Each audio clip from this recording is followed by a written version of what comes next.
I think Next news. Justice Owiny-Doro will go down in history as the most dishonest Chief Justice that has occupied that office is occupying. Breaking news wetugirira sewuzi neno obunkenke bweyongedde mu State House ya President Museveni ogenda kumbuza ate batya byonna kwetedde Dr. Sarah kyabakoze abasabudde bonna cabinet namba wamu ne ba ministers abalala abotamanyi kusaba ino video hujiwo obudo making sure that ino sharinga etukira abana Uganda bonna abandi yagadde okumanya kwino information endala abagoberera ensonga za elections naye nga tetunagendayo nyongera okujukiza video eno jimpereka like kubumaze subscribing hawegate ko mukutu gwa figulo no kulwaliro nga nkugambye Dr. Sarah bonna aba cabinet ya President Museveni nabudi nabategeze namagambe byadala mumuloza Uganda tesola genda maso nga temuliwo nenga muswade bisaga byogerera nnyo yagala mumuwulirize mu ngambe ono mukyala anytime don't tegenda mutwala oba nenda byogenda bye bituufu ndino President Museveni abavuddewo Uganda genda maso oba nenda so tulindoze mu comment section. I think Next news. Justice Owiny-Doro will go down in history as the most dishonest Chief Justice that has occupied that office is occupying. If you are a Chief Justice, an embodiment of justice in the country, you are seated on an appeal regarding trial of civilians in military courts for 4 years. 4 years. There is an outcry on every corner of Uganda about trial of civilians in military courts. And you remain seated, you remain pretending that everything is normal. My call to him, Justice Owiny-Doro, His Lordship, please resign. If you cannot solve the controversy of the day, and you are seated pretending that everything is normal, you are useless to Ugandans. Resign. There is a function that judiciary should do. Our constitution is very clear from Article 126 to Article 128. There is a role to play. If you cannot play this role, be honest enough and vacate. Somebody else can. It is false. Let me look at this notion that NUP was created by NRM. In the yesteryears, during the campaign of 2020, everybody was saying NUP is sponsored by homosexuals. True or false? True. Before NUP came to be, Bobi Wine survived assassination in Arua. True or false? That could be true. As he was running for presidency, people were murdered all over the place. Yes. He was shot at I don't know how many times. So if it was their own creation, why did all these things happen? Why? Two, if Museveni needed opposition against him, there are people in that campaign that had worked with him. Why didn't he use them? And if he is the one who created NUP, why is he fighting them, imprisoning children, and doing all sorts of funny things to keep power? His acceptance speech was a very angry speech against Muganda, against Catholics. People take advantage because Ugandans seem to have a short memory. If this is your own creation, how do you get to that extent? How? Okay. The NRM regime degenerated into abductions of young children born yesterday for supporting Bobi Wine. So what was the panic about? As they announced the results, Bobi Wine was under house arrest. I have it on good sources that President Museveni called the people, including Commonwealth Secretariat, to help him stabilize the country against Bobi Wine when he was under house arrest. So what was that about if it was his own creation? Okay, so is NUP serious about taking power, really? The job of any political party or any political actor is to take power. It is not a charity organization.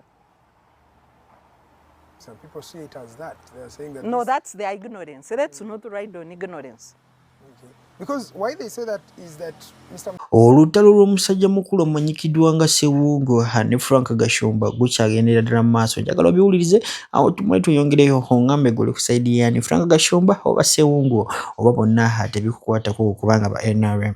Gashumba yabba father emmotoka namba ne kankubulire aja kumpabi no njaga tugende ku nsonga zennyini nedda anti njagala agamba sina kye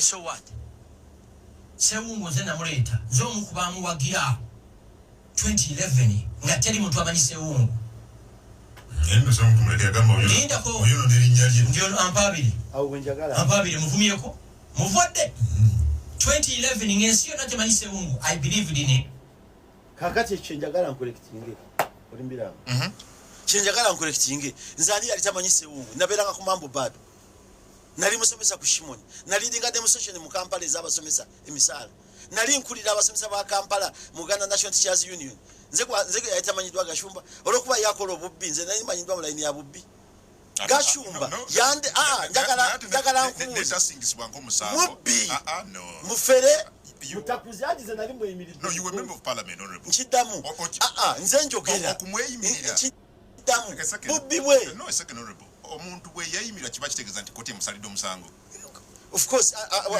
baba ina church tekuba musango no but as a member of parliament njagala oleke tukole program go wanzikiriza nzije nkidamu Gashumba mugambe bwaba yandeta 2011 alageri kodi we yantuza meeting na tula naye nibe yandeta anyanjule mu bantu nze Sewungu ekyokubiri boyogera Sewungu ne Gashumba tuli mu level yemu mu bantu nze Sewungu nontala ne Gashumba nogamba nti Gashumba zokusabira kaluma yiwe kayika konna goza jali mwene ali mbamwesiga oyo mugambe kati ongambye nti sebo nkubulira ala shebwe wano nakufuna kubyoterezeza kati kalungu kitegerekese wagira kalungu ali omwami Sewungu oyo simu wagira ate munno so what Sewungu nze namuleta nz'omukubamu wagira 2011 nga teri muntu amanyi Sewungu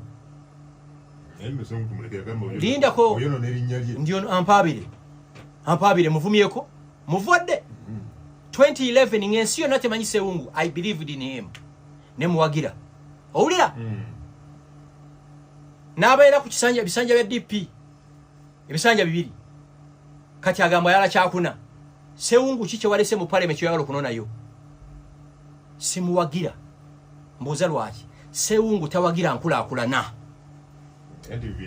ajiwa nona mundetere yangamba ayagala shona mulete tumuwe mandeja mulete oyo mwesobolera oyise Sewungu ku showa mulete ekisoka muganda wange mukuru wange naye abantu be Kalungu temuwa Sewungu akalulu ekibonezo kye muyinza okuwa Kalungu kwe kulonda Sewungu tayawula nkulakulana na byabufuzi kubana yangamba akwagala ku show wano mundetere tondeeta na wano kale mundeeta kusanyuka mutwalire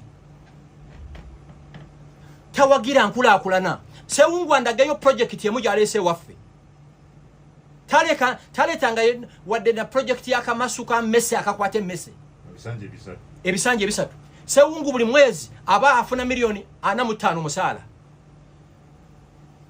andagayo ka project kamu bwekati Sewungu nagaya akantu ka project bwekati ndaganti amasanyalaze wagajja ku point B no gatwala ku point D si ayino gatwala awo inogena mu ministry ya energy no lobbying ekitundu so yagala yes lobbying kwa kulede obubaka si baba mu parliament no it's beyond that abantu banalya bigambo mu parliament abantu bagala projects mu kitundu wanga mu parliament andagaya amasomero esomero bweriti kelezia bweti kanisa bweti omuzikiti bweguti we yasereka obago yazimba